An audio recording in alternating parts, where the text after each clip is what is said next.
Hey guys எல்லாரும் எப்படி இருக்கீங்க? இனி நம்ம த கிரேட்டஸ்ட் எஸ்டேட் டெவலப்பரோட சாப்டர் 9 to 12 தான் பார்க்க போறோம். இதுக்கு முன்னாடி டெவலப்பர் சாப்டர்ஸ்லாம் நீங்க பார்க்கலன்னா டிஸ்கிரிப்ஷன்ல லிங்க் தரேன், மறக்காம போய் பார்த்துடுங்க. இதே மாதிரி நிறைய இன்ட்ரெஸ்டிங்கான மேனுவல்ஸ் அண்ட் அனிமி சீரிஸ் எல்லாம் வேணும்னு நினைச்சா சேனலை மறக்காம சப்ஸ்கிரைப் பண்ணுங்க. சரி வாங்க நம்ம டைம் வேஸ்ட் பண்ணாம கதைக்குள்ள போயிடலாம். சாப்டர் 9 ஓபன் பண்ணா அந்த மஞ்சள் கலர் முடியை கட்டி போட்டு ஹீரோ உட்காந்து பேச ஆரம்பிக்கிறான். பயப்படாதப்பா, எல்லாருக்குமே வாழ்க்கைன்னு ஆசை வரதா செய்யும். நீ ஏதோ தப்பு செஞ்சுட்ட, அதுக்கு நான் உனக்கு ஒரு ஆப்பர்ச்சுனிட்டி தரலான்னு இருக்கேன். இந்த சட்டத்துக்கு முன்னாடி கொண்டு போய் நிறுத்தினா கண்டிப்பா உன் தலையை வெட்டிடுவாங்க. அந்த சட்டம் கொஞ்சம் மோசமானதான் நினைக்கிறேன். ஏன்னா நீ பண்ணது ரொம்ப சின்ன தப்பு தான், அதனால உன்னை மன்னிச்சு விடலான்னு தான் இருக்க. நீ என்ன சொல்றன்ற மாதிரி கேட்கும்போது அவன் வந்து ஓகே, நீ என்ன சொல்ல நான் செய்ய தயாரா இருக்கேன்ற மாதிரி சொல்ல. அப்படின்னா எனக்கு மிச்சம் இருக்க என்னோட ரிசோர்ஸ் இருக்கு இல்லையா, அதாவது என்னோட சொத்துக்கள், அது உங்ககிட்ட தானே இருக்கு, அதெல்லாம் எனக்கு திருப்பி கொடுத்துரு. அது மட்டும் இல்லாம இன்னும் வேற விஷயங்கள் வேற நீ பண்ண வேண்டி இருக்கு, இதுக்கெல்லாம் நீ ஒத்துக்கிட்டனா உன்னை கோர்ட்டுக்கு போகாம வந்து தடுத்து விட்டுறேன் அப்படின்ற மாதிரி அவன் சொல்றானா. அப்படி என்ன பண்ணணும் அப்படின்ற மாதிரி அவன் கேட்கறான். ஒன்னும் இல்லப்பா, அது ஒரு பத்தி அந்த கான்ட்ராக்ட் இதை சைன் பண்ணிட்டா போதும், வேலை முடிஞ்சிச்சு, நான் உன்னை ஃப்ரீயா விட்டுறேன் அப்படின்ற மாதிரி சொல்ல அந்த கான்ட்ராக்ட் அவன் எடுத்து படிக்கிறான். ஒன்னும் இல்லப்பா, நீ நினைக்கிற மாதிரி ரொம்ப ஹார்ஷாலாம் இருக்காது, இது நீ வேலை செய்ய போற கான்ட்ராக்ட், எனக்காக வேலை செய்ய போற, நான் உனக்கு காசு தர போறேன் அவ்வளவுதான். ஆனா உன்னோட சேலரியில 80% நான் புடிச்சுக்குவேன், ஏன்னா நீ என்கிட்ட திருநெல் இல்லையா, அதுக்கான இன்ட்ரெஸ்ட் தான் அது. ஒரு 520 வருஷம் நீ வந்து இது வேலை செஞ்சேன்னா எல்லாமே வந்து பே பண்ணி முடிச்சிடலாம், என்ன சொல்ற அப்படின்ற மாதிரி சொல்ல. அவனுக்கு மூஞ்ச மாறி போயிட்டு 520 வருஷம் நான் எப்படா வாழ முடியும்னு இப்பதான் நம்ம ஜேவியருக்கும் புரியுது, ரொம்ப மோசமானவன், இதுக்கு அவன் செத்தே போயிருக்கலான்னு. ஆனா நம்ம ஹீரோக்கு என்னன்னா அவனுக்கு கடன் பட்டிருக்கான், அப்படிப்பட்ட அவனை ஈஸியா சாக விட்டா அவன் வாங்கின காசெல்லாம் ஏன் கட்டுவான், அதுக்காக தான் அவனை உயிரோடு வச்சு வந்து அவனை வச்சு வலிக்கலான்ற மாதிரி ட்ரை பண்ணிட்டு இருக்கான். இந்த மாதிரி ஒரு மோசமான கான்ட்ராக்ட் நான் பார்த்ததே இல்லை அப்படின்ற மாதிரி கத்திட்டு இருக்கா. அப்படின்னா கோர்ட்டுக்கு போலாமான்ற மாதிரி அவன் கூப்பிடுவோம். அழுதுகிட்டே கான்ட்ராக்ட சைட் படி கொடுத்துறான். அவ்வளவுதான், கட் பண்ணி அடுத்த நாள் காட்டுறாங்க. அவங்க கிட்ட இருந்து காசெல்லாம் வாங்கிட்டு அதே மாதிரி அவனை பிடிச்சிட்டு குதுக்கிட்டு போயிடுறாங்களா. இதுவே கொஞ்சம் நாளைக்கு போதுன்ற மாதிரி ஜேவியர் சொல்ல, எனது இது போதுமா, இதை வச்சு நான் இன்னும் நிறைய ஆட்களை வந்து வாங்க போறேன்ப்பா, ஏன்னா நம்ம கிட்ட 30 பேர் தான் இருக்காங்க, நம்ம பிசினஸும் கொஞ்சம் பெருசாக்கணும், அதெல்லாம் நிறைய பேர் வேணும்பா. அது மட்டும் இல்லாம மக்கள் என்ன நம்புவாங்களான்னு கூட தெரியல, ஏன்னா நான் வேற நிறைய கான்ட்ராக்ட் வேற புடிச்சாகணும் அப்படின்ற மாதிரி தான் யோசிச்சுட்டு போறான். கொஞ்ச நாள் கழிச்சு ஒர்க்கர்ஸ் தேவைப்படுது அப்படின்னு சொல்லிட்டு வந்து போர்டை செட் பண்றானா. பார்த்தா எக்கச்சக்கமா பேர் வந்து வந்துகிட்டு இருக்காங்க. என்னடா என்ன யாருமே நம்ப மாட்டாங்களே, இப்ப எப்படி நம்புறாங்கன்ற மாதிரி கேட்டா அது ஒன்றும் இல்லை, நீங்க ரீசெண்டா வந்து அந்த ஊண்டோல் ப்ராஜெக்ட் வந்து பண்ணி கொடுத்துருக்கீங்க இல்லையா, அது மட்டும் இல்லாம நீங்க வந்து அந்த துரோகி இருக்கல அவனை வந்து தீர்த்து கட்டினீங்க, அப்புறம் வந்து சம்மனிங் கூட பண்ண ஆரம்பிச்சிட்டீங்க. ஸோ உங்களை ஒரு நல்ல ஆட்களா வந்து இப்போ இங்க பார்க்க ஆரம்பிச்சிட்டாங்க, உங்களோட கெட்ட பேர்லாம் போயிடுச்சுன்ற மாதிரி சொல்ல, அதை பண்ணதுக்கு என் கெட்ட பேர் போயிடுச்சான்ற மாதிரி தான் பார்த்துட்டு இருக்கான். அப்போ கான்ட்ராக்ட் போறதுக்கு ஒருத்தன் வரான், அவன் வந்து எல்லாத்தையும் படிச்சு பார்த்து சைன் போடுப்பா அப்படின்ற மாதிரி சொல்லும்போது சைன் போட்டுட்டு என்ன சொல்றான் அப்படின்னா, இதுக்கு முன்னாடிலாம் வந்து கோல்டு சீசன் வந்துடுச்சு அப்படின்னா என்னோட ஒய்ஃப் அண்ட் குழந்தைங்கலாம் வந்து செம்மையா கஷ்டப்படுவாங்க, ஆனா நீங்க பண்ணி கொடுத்த ப்ராஜெக்ட்னால எனக்கு ரொம்ப சந்தோஷமா இருக்கு, நாங்கெல்லாம் கதகதப்பா வீட்டில் வந்து சந்தோஷமா இருக்கும், நன்றின்ற மாதிரி சொல்றான். ஆஹா, வில்லன் மாதிரி இருந்து இப்போ ஹீரோவா இருக்கிறது எனக்கு லேட்டா கூஸ் பம்ஸ் வருதுன்ற மாதிரி நம்ம ஹீரோ யோசிச்சுட்டு இருக்கான். சரி ஓகே பத்தால் வாங்கன்ற மாதிரி சொல்ல, போறதுக்கு முன்னாடி ஒரே ஒரு விஷயம் சொல்றேன். பக்கத்து ஊர்ல என்னோட நெய்பர்ஹுட் இருக்காரு, அவர் என்ன சொன்னார்னா என்னோட வீட்டுக்கும் இந்த மாதிரி இது வந்து செட் பண்ணோம்ப்பா, நீங்க முடியுமான்னு கேட்டு சொல்ல சொன்னாரு. உங்களால முடியுமான்ற மாதிரி கேட்கும்போது ஹீரோ வந்து இதுக்காக தான் காத்துட்டு தான் மற்ற ஊருக்குலாம் பரவி நிறைய கான்ட்ராக்ட் கிடைக்கணும்னு, அதனால தான் லாஸ் ஆனாலும் பரவாயில்லன்னு கம்மி ரேட்டுக்கு வச்சு வித்துருந்தான். ஆனா இவன் என்ன சொல்றானா, இப்போ டபுள் ரேட்டுக்கு வச்சு விற்கிற மாதிரி, அதாவது இந்த மாதிரி டாக்ஸ் எக்ஸ்பென்ஸ் எல்லாம் இருக்குல்ல, பக்கத்து ஊர் டிராவல் பண்ணி போனோம்னா அதெல்லாம் சேர்த்து கட்டுற மாதிரி இருந்தா நான் வந்து பண்ணி கொடுத்துறேன், ஒன்றும் ப்ராப்ளமே இல்லை அப்படின்னு சொல்லிட்டு இதுக்கப்புறம் ப்ராஃபிட்டை மேக் பண்றதுக்கு அவன் வந்து உருவாக்கிட்டு இருக்கான். ஜேவியர் யோசிக்கிறான், எதுக்காக மலையை நோக்கி வந்து ரோட்டை கட்டிட்டு இருக்கான் அப்படின்னு சொல்லிட்டு. அப்போ நம்ம ஹீரோ வந்து கூட்டிட்டு போறான் அவனை, கூடிய சீக்கிரம் இந்த மலையை வந்து மொத்தமா நம்ம தரமட்டமாக்க போறோம் அப்படின்ற மாதிரி தான் சொல்றான். என்னன்னா அந்த ஊண்டல் ப்ராஜெக்ட் இருக்கு இல்லையா, அதுக்கு வந்து ஏகப்பட்ட ஃபயர் வுட்ஸ் தேவைப்படும். ஸோ அதனால இங்க இருக்க மரத்தெல்லாம் கட் பண்ணி இந்த இடத்தையே வந்து அழிக்க வேண்டிய நிலைமை ஏற்படும். ஓ அப்படின்னா இதெல்லாம் தெரிஞ்ச நீ பண்ணியான்ற மாதிரி தான் அவன் பார்க்கறான். என்னன்னா அவன் அங்கிருந்து இது வரைக்கும் வந்து சும்மாலாம் ரோடு போடல, இந்த மலையை அழிச்ச பிறகு இதை தாண்டி வந்து ஒரு ட்ரேட் ரூட் மாதிரி போடலான்ற மாதிரி தான் யோசிச்சிருப்பான். அது மட்டும் இல்லாம இங்க ஒரு கோல் மைனும் இருக்கு, அதை ஓப்பன் பண்ணலான்ற மாதிரி பேசும்போது இல்ல அது ரொம்ப வீக்கா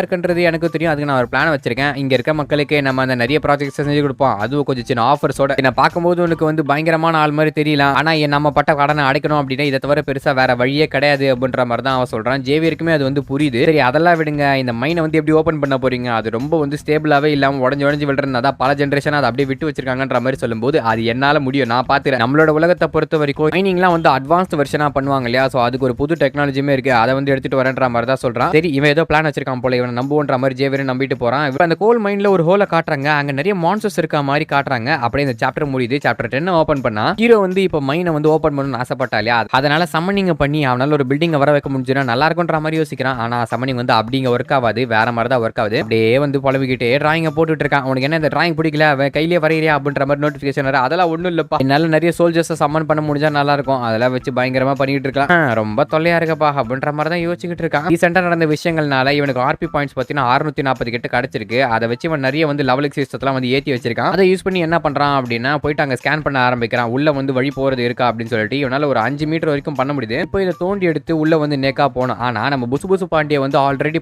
வேலை பண்ணி டயர்டா இருக்கான், அவனால இப்ப திருப்பி வேலை செய்ய முடியாது. ஒரு வேலை அவனால வேலை செஞ்ச முடிஞ்சாலும் அவன் சைஸ் ரொம்ப பெருசா இருக்கிறதுனால உள்ள போனா அப்படின்னா இந்த மைண்ட் வந்து கொலாப்ஸ் ஆயிடும், வேற ஏதாவது தான் பண்ணணும் அப்படின்ற மாதிரி யோசிச்சுட்டு சரி சமன் பண்ணலாம் இதுக்கேற்ற மாதிரின்னு சொல்லி சமனிங் வந்து ஆரம்பிக்கிறான். சமனிங் வந்து ஒரு வாட்டி கொஞ்சம் அதிகமான காசு கேட்குது. சரி இன்னும் பண்ணிடுறான். உள்ள இருந்து பார்த்தீங்கன்னா ஒரு பாம்பு மாதிரி மாதிரியான கிரீச்சர் ஒன்று வருது. இவன் பேர் ஸ்னேக் பாபுன்னு வச்சுக்கோ. ஆனா பொண்ணா பையனான்னு கூட தெரியலப்பா, கியூட்டா இருக்கு பாக்கிறதுக்கு. இது என்ன பாய்சன் கக்குமா அப்படின்ற மாதிரி பார்த்துட்டு இருக்க. இதுவுமே வந்து பாத்தீங்கன்னா இந்த சன்ஃபிளவர் சீட்ஸை வச்சு கொஞ்சம் பெருசாகிற மாதிரி ஸ்கில்ஸ் இருக்கு போல. சோ இதை யூஸ் பண்ணி வேற என்ன பண்ணலாமான்ற மாதிரி யோசிச்சுட்டு இருக்கான். சில நாட்கள் கழிச்சு தான் தெரியுது அது வந்து மைனிங்க்கு நல்லா வந்து ஒர்க் ஆகுது அப்படின்னு சொல்லிட்டு. சோ அதனால என்ன பண்றான்னா அந்த டெக்னாலஜி யூஸ் பண்ணி அவளை உள்ள இருக்க டர்ட்ஸ் எல்லாம் கிளீன் பண்ணி அப்படியே மைனிங்குமே ஸ்டார்ட் பண்றா. ஒர்க்கர்ஸையும் கூட்டு போய்கிட்டு இருக்கான். ஒரு சிலிண்ட்ரிக்கல் ஷேப்ல ஒரு இதுவை கட்டி விட்டு அதை வந்து உள்ள எடுத்துட்டு போறான். மேல இருந்து எதுவும் கொலாப்ஸ் ஆகி விழக்கூடாது அப்படின்னு சொல்லிட்டு. இது மூலியமா வந்து அப்படியே பொறுமையா போய்கிட்டு இருக்கும்போது சில இடங்களை உடைக்க முடியாது இருக்கும்போது ஜேவியர் அவனோட ஸ்வாட் டெக்னிக் வச்சு உடைச்சு விட்டுட்டு இருக்கான். அதுக்கப்புறம் ஆட்கள் வந்து என்ன பண்றாங்கன்னா ரத்தம் வந்து தாங்கி பிடிக்கணும் இல்லையா, அதுக்கு வந்து சப்போர்ட்டிங் சிஸ்டம்லாம் செட் பண்ணிட்டு இருக்காங்க. அதுக்கப்புறம் வந்து இப்படியே பார்த்தீங்கன்னா மாத்தி அவங்க வேலையை செஞ்சுக்கிட்டு இருக்காங்க. கொஞ்சம் கொஞ்சமா அப்படியே முன்னாடி நகர்த்திட்டு போய்கிட்டே இருக்காங்க. இப்போதைக்கு வந்து எல்லாம் சேஃபா தான் போதும். ஆனா கீழே போக போக இவனுக்கு ஆக்சிஜன் கம்மியா இல்லையா, அதனால வெளியே இருந்து பைப் வச்சு ஆக்சிஜன் உள்ள எடுத்துட்டு வராங்க. நீ இப்போ வெளியே போயிட்டுப்பா, நீ ரொம்ப வேலை செஞ்சுட்ட அப்படின்ற மாதிரி ஜேவியர் வந்து சொல்லும்போது இங்க இருக்கிறதுக்கு வந்து நான் தான் சார்ஜ், அதனால நான் தான் முன்னாடி இருந்து வேலை செய்யணும்ன்ற மாதிரி தான் சொல்றான். ஏன்னா இவன் வேலை செய்யும் போது பாஸ் அப்படின்றவர் எல்லாம் வந்து நேர்லயே வந்து பார்க்க மாட்டாரு. ஆனா இவன் அப்படி இருக்கக்கூடாது அப்படின்னு சொல்லிட்டு தான் நினைக்கிறான். சரி அப்படி ஸ்கேன் பண்ண ஆரம்பிக்கிறான். பார்த்தா இன்னும் கொஞ்சம் மீட்டர் தான் அந்த கோல் வந்து எடுத்துக்கிறதுக்கு கிட்ட தான் இருக்கு. அவ்வளவுதான் மக்களே,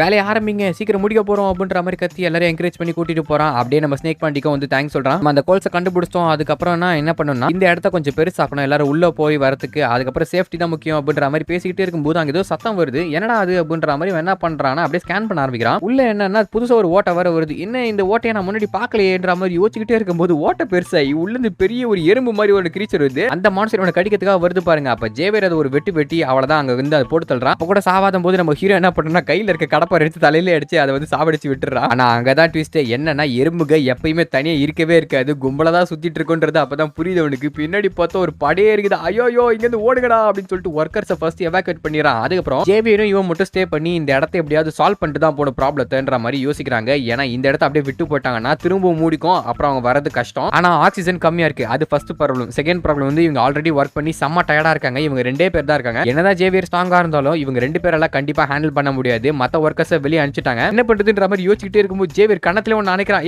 என்னையா பண்ணிட்டு இருக்க, இங்க ஃபோக்கஸ் பண்ணு அப்படின்னு சொல்லிட்டு பரதேசின்னா தப்பிக்கிறதுக்கான பிளான் போட்டு எதுக்கு அடிக்கிறன்ற மாதிரி அவன் கத்திக்கிட்டு இருக்க. அவன் அடிச்சதுக்கு ரீசன் இருக்கு. ஏன்னா அவனால ரொம்ப நேரத்துக்கு வந்து பிளாக் பண்ண முடியாது. அப்ப வந்து யோசிச்சுக்கிட்டே இருக்கான். இந்த இடம் மைனிங், இங்க பிளாக் ஹோல் இருக்கு அப்படின்ற மாதிரி மண்டையில ஒரு பல்ப் எரியுது. என்னன்னா பிளான் யோசிச்சுட்டான் போல. கையில ஒரு தீப்பந்தத்தை எடுத்து வாடா நம்ம இப்ப உள்ள போலாம் அப்படின்ற மாதிரி கூப்பிடுறான். என்னது உள்ளையான்ற மாதிரி தான் அவன் யோசிக்கிறான். மூடிட்டு வாடா ஒரு பிளான் வச்சிருக்கேன்னு சொல்லிட்டு போகவும் இவனும் ஃபாலோ பண்ணிட்டு வந்துட்டு இருக்கான். அப்படியே சாப்டர் முடிக்கிறாங்க. சாப்டர் 11 ஓபன் பண்ணா வெளியே வந்து ஒர்க்கர்ஸ் போயிட்டு அவங்க அப்பா கிட்ட இன்ஃபார்ம் பண்றாங்க. இந்த மாதிரி நம்ம மாஸ்டர் ஜேவியர் உள்ள மாட்டிக்கிறாங்க அப்படின்னு சொல்லிட்டு அவங்க படையை எடுத்து கிளம்பி அங்க போய்கிட்டு இருக்காங்க. இந்த பக்கம் ஜேவியரால ஹோல்ட் பண்ணவே முடியல. அப்போ வந்து உள்ள போய்கிட்டே இருக்காங்க இன்னும் டீப்பா. டே எவ்வளவு தூரம் போறது, இதுக்கு மேல என்னால ஹோல்ட் பண்ண முடியாது, ஆக்சிஜன் கம்மியா இருக்குன்ற மாதிரி அவன் கத்திக்கிட்டே இருக்கும்போது இவன் ஸ்கேன் பண்ண ஆரம்பிக்கிறான். இது கோல் மைன். சோ இங்க மீத்தேன் கேஸ் வந்து கண்டிப்பா இருக்கும். மீத்தேன் வந்து கம்பஸ்டபிள், அதாவது நெருப்பை யூஸ் பண்ணி அதை வந்து வெடிக்க வைக்க முடியும். அதை கண்டுபிடிச்சாங்க அப்படின்னா நெருப்பு தூக்கி போட்டு இந்த மொத்த இடத்த வந்து அடிச்சிட்டு போயிடலான்ற மாதிரி அவன் வந்து யோசிக்கிறான். அப்படியே ஸ்கேன் பண்ணிட்டே இருக்கும்போது அந்த இடத்துல ஒரு பிளேஸை பாக்குறான். இங்க இடத்துல வந்து மீத்தேன் லேயர் இருக்கு அப்படின்னு சொல்லிட்டு சோ என்ன பண்றான்னா தோண்ட ஆரம்பிக்கிறான். கொய்யால டே என்னடா பண்ணிக்கிட்டு இருக்க, இங்க எறும்பு கூட சண்டை போறானா தோண்டிட்டு இருக்குன்ற மாதிரி ஜேவியர் கத்துறான். ஆனா அவனுக்கு ஒரு பிளான் இருக்குன்றது இவனுக்கு புரியுது. அதனால அவனை கடிக்க வர கேன்டிமே பாத்தீங்கன்னா இவன் அடிச்சு போட்டுட்டு இருக்கான். இப்படியே ஃபைட் நல்லா தான் போய்கிட்டு இருக்கு. ஆனா திடீர்னு என்ன ஆகுதுன்னா அங்க வந்து நடுங்க ஆரம்பிக்குது. பார்த்தா ஆணி எறும்பு வருது. அது எத்தாத்தண்டி சைஸ்ல இருக்குன்றத நீங்க பார்த்தாலே தெரியும். இது கூட எப்பரா சண்டை போறது, உன்னால ஹோல்ட் பண்ண முடியுமான்ற மாதிரி கேட்டா முடியாதுன்ற மாதிரி தான் அவன் சொல்றான். டேய் என்ன ஒண்ணு பண்றா அப்படின்ற மாதிரி சொல்லும்போது அவன் என்ன பண்றான், அந்த ஆர்ஷான் கோர் டெக்னிக் இருக்கு இல்லையா, அதை கம்பைன் பண்ணி அது கூட எப்படியோ சண்டை போடுறான். ஆனா ரொம்ப வந்து ஸ்ட்ரகிள் பண்ணிட்டு இருக்கான். ஏற்கனவே வந்து டயர்டா இருக்கனால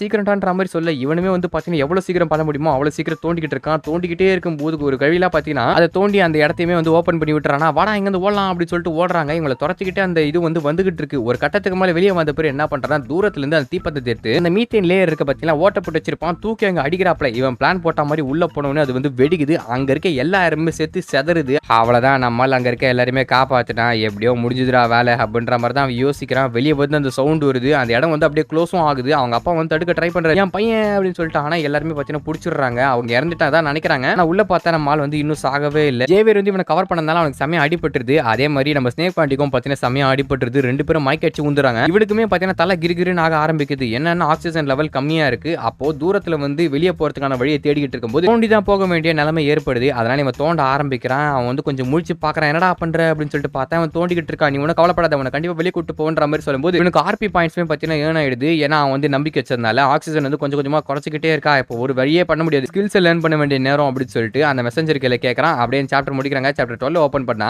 என்ன ஸ்கேன் பண்ணி இப்போ அவைலபிள் ஸ்கில்ஸ் என்ன இருக்கா அப்படின்றத சொல்லுன்ற மாதிரி கேட்கும்போது அது என்ன பண்ணுது அப்படின்னா ஆஷ்ரான் கோர் டெக்னிக்கை வந்து கம்பைன் பண்ணி உன்னால வந்து அடுத்த லெவல் கொண்டு போக முடியும்ன்ற மாதிரி சொல்ல அவனுமே பார்த்தீங்கன்னா இருக்கிற ஆர்பி பாயிண்ட்ஸ் எல்லாம் போட்டு அது எவ்வளவு அப்கிரேட் பண்ண முடியுமோ அவ்வளவு அப்கிரேட் பண்ணிக்கிட்டு இருக்கான். ஃபர்ஸ்ட் வந்து ஒரு ரவுண்ட் வருது. அவனுக்கு வந்து மான ஹார்ட் ஓப்பன் ஓப்பன் ஆகல. இருந்தாலும் அந்த பால்ஸ் மாதிரி உருவாக்குறாங்க பாத்தீங்களா, நம்ம ஜேவியர் உருவாக்குவாங்க அது மாதிரி வந்து வருது. அந்த லெவல்ல பாத்தீங்கன்னா அவன் கிட்ட இருக்க ஆர்பியை யூஸ் பண்ணி இன்க்ரீஸ் பண்ணிக்கிட்டே இருக்கா. ஃபர்ஸ்ட் ஒரு கோர் தான் அவனால ஓபன் பண்ண முடியுது. இருந்தாலும் அது எவ்வளவு பண்ண முடியுமோ அவ்வளவு வந்து ஓபன் பண்ணிக்கிட்டே இருக்கான். கொடுக்க அது மேக்ஸ் லெவல் ஆயிடுது. அதுக்கப்புறம் என்ன ஆகுதுன்னா நெக்ஸ்ட் லெவலுக்கு அது போயிட்டு 2 பால்லாம் வந்துருது. அவள்தான் அதுக்கு மேல அவனால அப்கிரேட் பண்ண முடியல. ஏன்னா காயின்ஸ் ரொம்ப அதிகமா கேக்குது. மிச்சம் பாத்தீங்கன்னா ஒரு 7 காயின் இருக்கு. அதை வச்சு வேற ஏதாவது பண்ண முடியுமான்ற மாதிரி பார்க்கும்போது எனர்ஜைசர், லேட்டன் பவர் சர்ஜ் அப்படின்னு சொல்லிட்டு 2 மூவ் வந்து அவனுக்கு வருது. இந்த ரெண்டுமே வந்து ஒரு நாளைக்கு ஒரு வாட்டி தான் யூஸ் பண்ண முடியுமா. ஒன்னு வந்து சமயத்தையான எனர்ஜி கொடுக்கும், இன்னொன்னு வந்து மானா பவர் பூஸ்ட் பண்ணுன்ற மாதிரி போட்டுருக்கு. சரி ஆரம்பிப்போமா அப்படின்னு சொல்லிட்டு எனர்ஜைசர் யூஸ் பண்ணிட்டு என்ன பண்ற, தோண்டிக்கிட்டே இருக்காப்ல. இன்னும் தோண்டுன்னு சொல்லிட்டு ஏகப்பட்ட இது வந்து எடுத்து போட்டுக்கிட்டே இருக்க. ஆக்சிஜனும் குறைஞ்சிக்கிட்டே இருக்கு. அவ்வளவுதான், இங்க எல்லாமே அடிபட்டு சாகிற நிலைமையில இருக்கானுங்க. ஒரு கட்டத்துக்கு மேல இவனாலுமே தோண்ட முடியல. ஏன்னா ஆக்சிஜன் ரொம்பவும் குறைவா இருக்கு. டாட்ல பாத்தீங்கன்னா ரெட் கலர்ல வந்துதா. அப்ப வந்து